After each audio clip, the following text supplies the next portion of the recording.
Audio Jungle.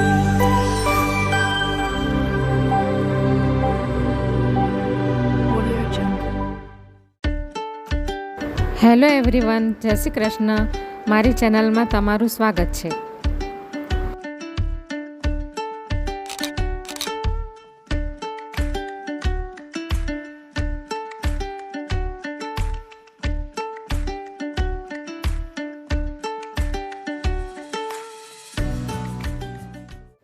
તો આજે હું બ્રેડ પકોડાની રેસીપી શેર કરવાની છું.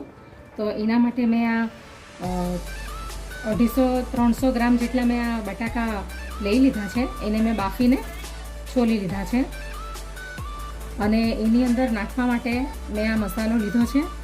1 ચમચી જેટલી ધાણા જીરું છે, અડધી ચમચી હળદર છે, 1 ચમચી ચાટ મસાલો છે અને આ ગરમ મસાલો છે અડધી-પોણી ચમચી અને આ સ્વાદ અનુસાર મીઠું છે. તો આ અંદર આપણે નાખી દઈશું. હવે એની અંદર નાખવા માટે મેં આ કોથમીર લીધી છે. આ આદુ મરચાં છે જેને મેં મિક્સીમાં ક્રશ કરી લીધા છે. તો 1 ચમચી જેટલું હું 1-1.5 ચમચી જેટલું અંદર નાખી દઈશ. તમારે જેટલું તીખું જોતું હોય એ પ્રમાણે તમે અંદર નાખી દેજો. હવે આ 1 લીંબુનો રસ છે એ પણ હું અંદર નાખી દઈશ. હવે બધું મિક્સ કરી લઈશું. બટાકા મેં પહેલેથી જ બાફીને છોલીને તૈયાર કરી લીધા હતા. તો હવે આપણે બેટર તૈયાર કરવા માટે આ મેં 250 ગ્રામ જેટલો ચણાનો લોટ લઈ લીધો છે અને 1 વાટકી જેટલો મેં આ ચોખાનો લોટ લીધો છે, જેનાથી આ બ્રેડ પકોડા થોડા ક્રિસ્પી બનશે. અડધી ચમચી જેટલો હું અંદર અજમો એડ કરી દઈશ. હિંગ નાખી દઈશું. સ્વાદ પ્રમાણે મીઠું નાખી દઈશું. અડધી ચમચી ધાણા જીરું, અડધી ચમચી હળદર, થોડુંક લાલ મરચું અને 1 ચપટી જેટલો ખાવાનો સોડા છે, બેકિંગ સોડા. હવે આપણે આને મિક્સ કરી લઈશું અને બેટર તૈયાર કરી લઈશું બ્રેડ પકોડાનું. તમારી પાસે ચોખાનો લોટ ન હોય તો તમે અંદર કોર્નફ્લોર પણ નાખી શકો. થોડું થોડું પાણી એડ કરતા જવાનું છે. એક સામટું પાણી નથી નાખવાનું.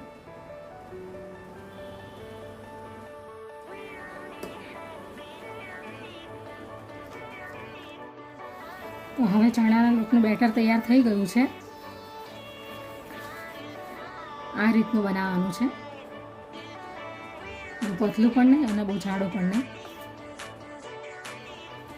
હવે આપણે આ બ્રેડની ઉપર આ બટાકાનું જે બનાવ્યું છે મિશ્રણ એ આપણે લગાવી દઈએ.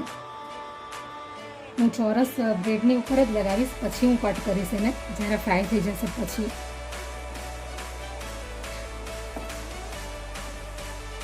તમે એની અંદર પહેલાં ગ્રીન ચટણી નાખીને પણ લગાવી શકો પહેલાં.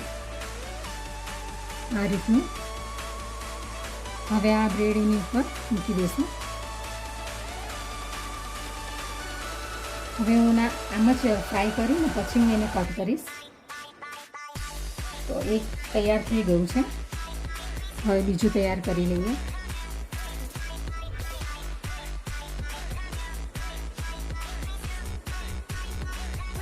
હવે મેં ગેસ ઉપર કઢાઈ મૂકી દીધી છે અને તેલ પણ ગરમ થઈ ગયું છે. તો હવે આપણે આ બ્રેડ પકોડા ફ્રાય કરી લઈએ.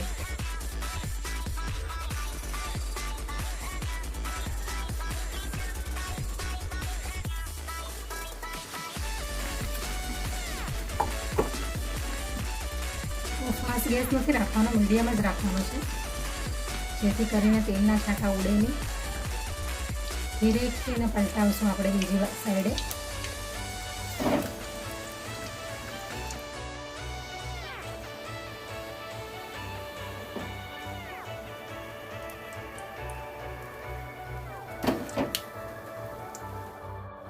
હવે આપણું બ્રેડ પકોડું ફ્રાય થઈ ગયું છે.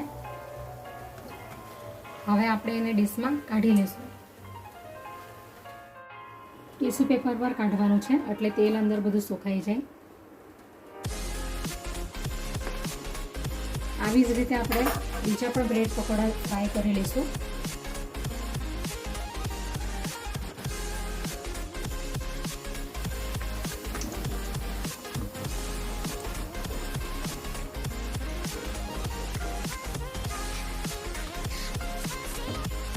બીજો પણ બ્રેડ પકોડો હવે ફ્રાય થઈ ગયું છે.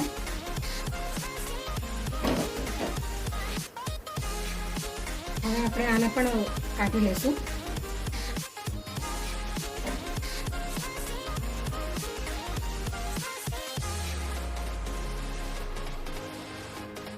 તો હવે આપણે આ બ્રેડ પકોડાને કટ કરીને જોઈ લઈએ.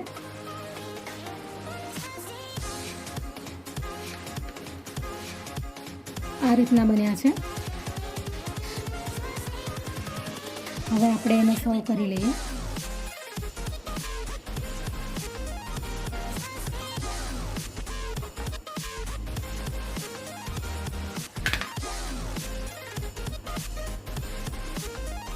તમે એની ગ્રીન ચટણી જોડે અથવા તો આ સોસ જોડે પણ ખાઈ શકો.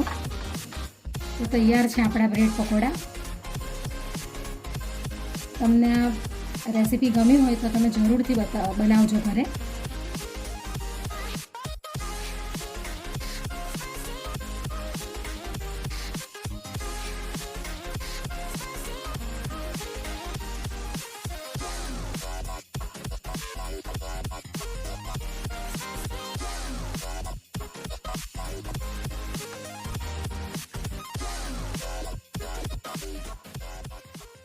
Audio Jungle.